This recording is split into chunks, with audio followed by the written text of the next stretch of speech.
Salut à tous, c'est Adrien et bienvenue sur InnoTech Review. Aujourd'hui, on va parler d'un sujet ultra passionnant qui pourrait révolutionner votre expérience en domotique. Et franchement, c'est pas une blague, c'est vraiment le cas. Et la star du jour, c'est Zigbee 2MQTT. Donc en gros, si vous en avez marre d'être limité par les solutions domotiques traditionnelles, si vous voulez plus de flexibilité et de contrôle sur vos appareils connectés, alors restez bien avec moi car cette vidéo est vraiment faite pour vous. On va voir ce qui est Zigbee 2MQTT, tous ses avantages, et ensuite nous allons l'installer pas à pas ensemble sur une machine Linux. Du coup, avant de commencer, c'est quand même important de rappeler quelques notions de base. Qu'est-ce que c'est que Zigbee? Zigbee, c'est un protocole de communication sans fil spécialement conçu pour la domotique. Il permet à vos appareils de communiquer entre eux de manière fluide et efficace. Les ampoules connectées, les capteurs de température, les prises intelligentes, tout ça peut se parler grâce à Zigbee. Ensuite, qu'est-ce qu'est MQTT?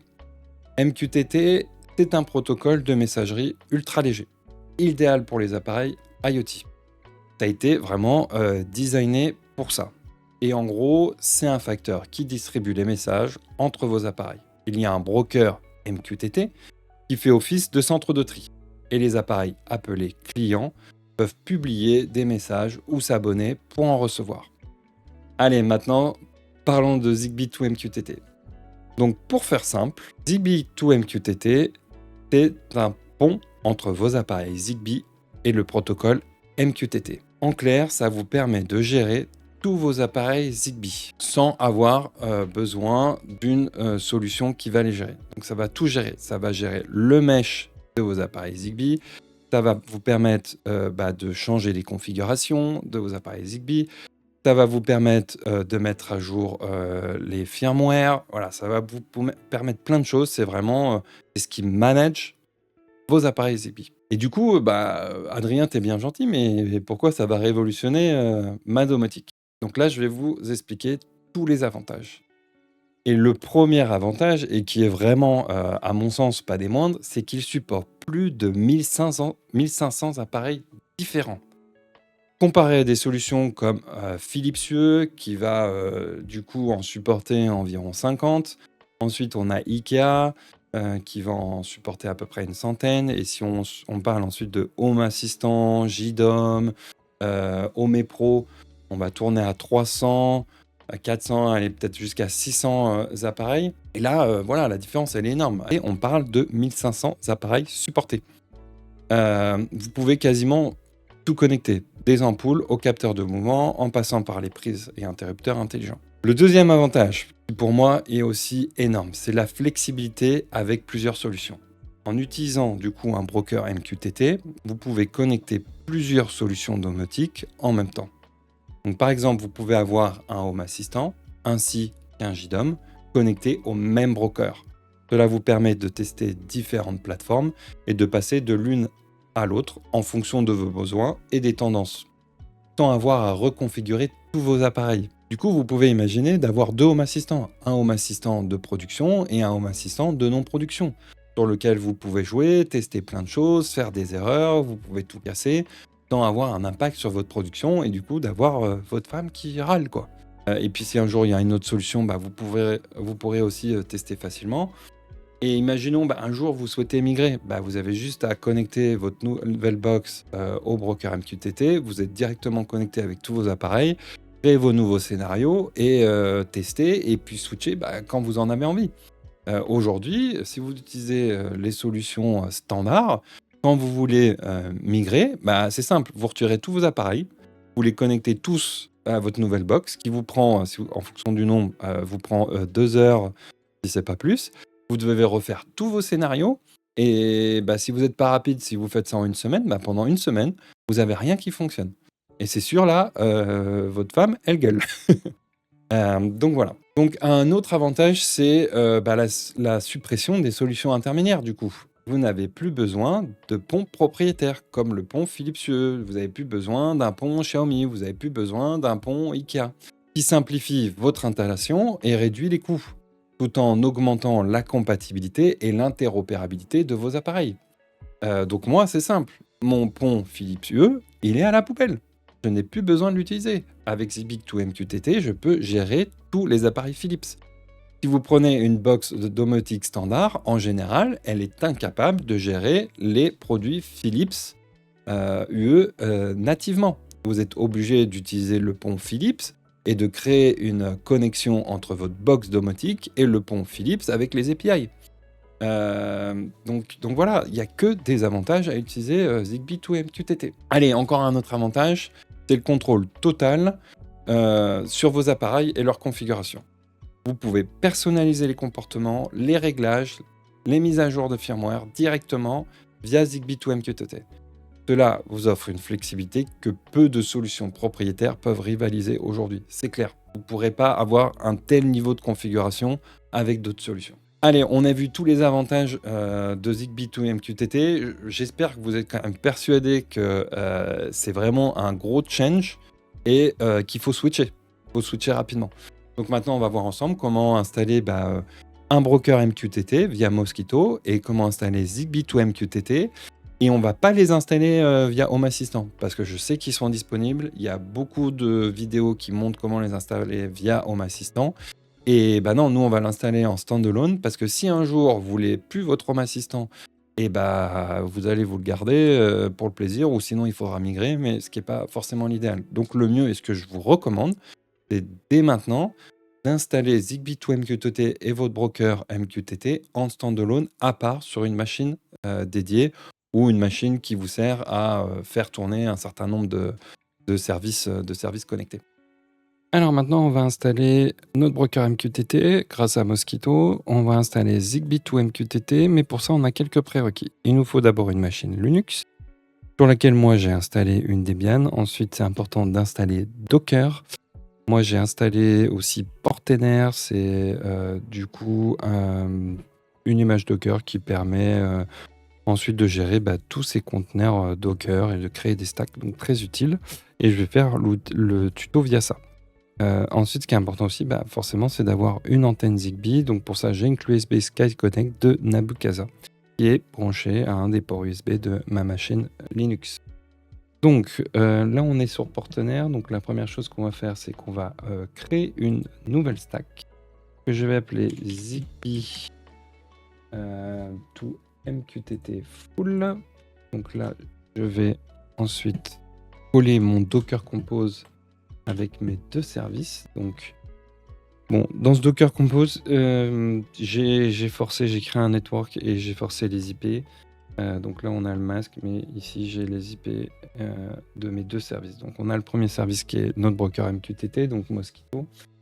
Attention, si vous prenez le Docker Compose qui vient directement de la documentation de Mosquitto, ici, le port, c'est 9001 par défaut.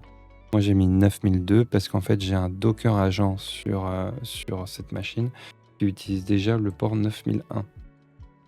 Ensuite, deuxième point, on installe Zigbee to MQTT. Et là, point important, c'est dans Device. Dans Device, ici, c'est l'adresse de votre clé USB, de votre antenne Zigbee. Donc, pour la récupérer, il faut se connecter en SSH à la machine Linux. Lancer une invite de commande pour récupérer l'adresse. Donc pour vous connecter en SSH, vous pouvez utiliser PuTTY ou moi j'utilise Moba Extremes. Donc du coup pour cette partie-là, on va les récupérer. Donc on fait ls-l /dev /serial et by id. Donc là, j'ai une seule entrée, puisque j'ai une seule clé connectée à ma machine, et on a l'adresse qui se trouve ici. Donc, il faut copier cette adresse. Attention, ici, on peut voir qu'il y a une flèche, 2 points, /2 points. Donc ici, quand on va le mettre dans le Docker Compose, il faut faire quelques modifs. Il faut supprimer la flèche et la remplacer par 2 points. Donc les 2 points verticaux, supprimer les 2 points là, et entre les parenthèses, mettre dev. Donc si on revient sur mon Docker Compose, on peut voir que la flèche a été supprimée. Donc on a les 2 points ici, /dev, etc. Donc une fois que ça c'est fait, on déploie notre stack. Donc on va déployer les deux services. Donc on peut voir qu'ils sont correctement déployés, mais en réalité, ils ne fonctionnent pas correctement. Donc il faut qu'on retourne sur notre machine Linux en SSH. Et donc, ce qu'on va faire maintenant, c'est qu'on va aller configurer Zigbee to MQTT. Donc pour ça, on va dans cd slash hop slash docker slash Zigbee to MQTT. Ok, donc ls, donc là normalement on a le fichier configuration, donc on voit bien Nano, notre éditeur de texte, configuration en YAML. Et moi j'ai déjà rentré ma configuration, mais normalement ce fichier est vide. Non, pas vide, il y a des choses, il faut tout supprimer et remplacer par ce que j'ai mis là. Donc si vous comptez vous connecter avec Home Assistant, il faut mettre tout. Ensuite, ici vous mettez l'IP de votre machine Linux sur votre réseau, votre user, donc admin, et un password. Donc le password, vous allez rentrer là. Retenez-le bien parce qu'on va le rentrer ensuite quand on va créer un compte utilisateur sur notre broker Mosquito. Donc voilà, et ici attention sur le port. Par défaut, si vous récupérez cette configuration depuis la documentation de Zigbee to MQTT, ici on a TTY ACM si je me trompe pas, et non pas USB 0. Et moi, dans l'adresse que j'ai récupérée de ma clé USB, j'avais du coup TTY USB 0. Donc il faut bien faire la modification ici. Et le port 8080, on est bon. Donc on enregistre. Donc maintenant, il va falloir qu'on crée un utilisateur sur notre broker Mosquito. Donc pour ça, on va dans... D'abord, on va dans cd slash var slash lib slash var slash lib slash docker slash volume. Et là, là c'est Zigbee to MQTT full configuration. Hop. Slash underscore data. Et normalement, on est bon. Donc si je fais un ls, on a un fichier Mosquito de config. Mais ce qu'on veut, nous, c'est créer un utilisateur. Donc, ce qu'on va faire, c'est qu'on va se connecter en SSH sur le container du coup de MQTT. Donc si je fais en fait un docker ps, donc là je vois tous mes docker, mes conteneurs. Donc là en gros je vois mon conteneur tout en haut ici MQTT. Donc là ce qu'on va faire, on va le réexécuter mais on va rentrer dedans. Donc on fait docker exec -it. Et là, le nom du service, MQTT, SH. Et là, on est rentré dessus. OK. Donc là, on va créer un mot de passe. Donc là, bon, je vais pas m'embêter, je vais faire un copier-coller. Donc la commande, c'est ça. C'est du coup pour créer un fichier MQTT password avec le user admin. Et on va du coup créer un mot de passe qui va être chiffré. Qui va être copié dans le fichier, mais qui sera chiffré. Donc là, je rentre mon mot de passe, donc le même que j'avais dans ma configuration de Zigbee to MQTT.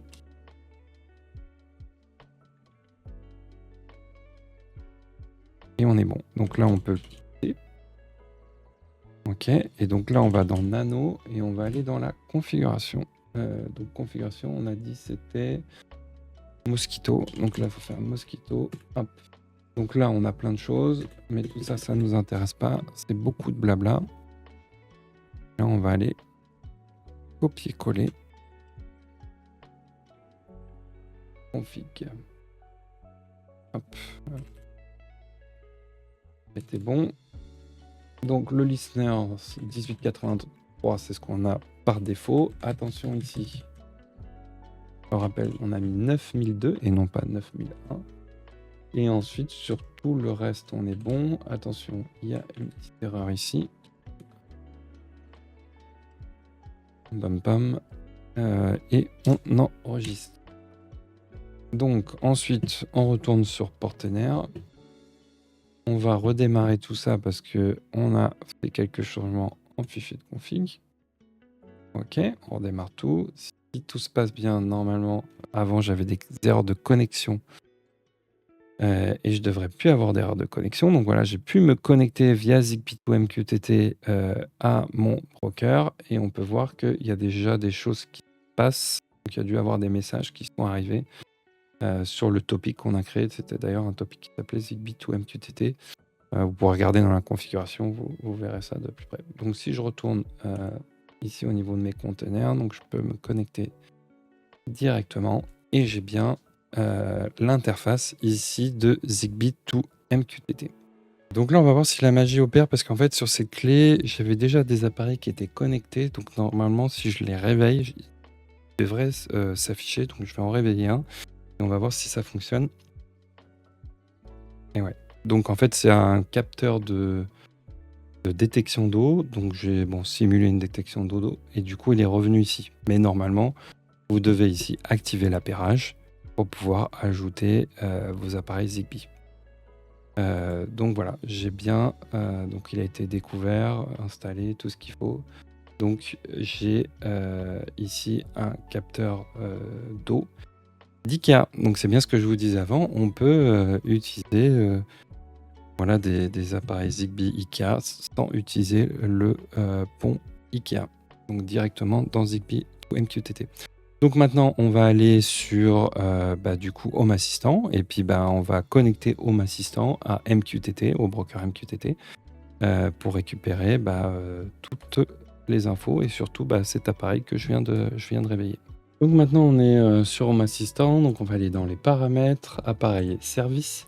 Et ici, on va ajouter une nouvelle intégration et on va ajouter tout simplement MQTT. Donc on va connecter Home Assistant à notre broker MQTT. Donc on choisit ça. Donc là, on rentre l'IP du broker.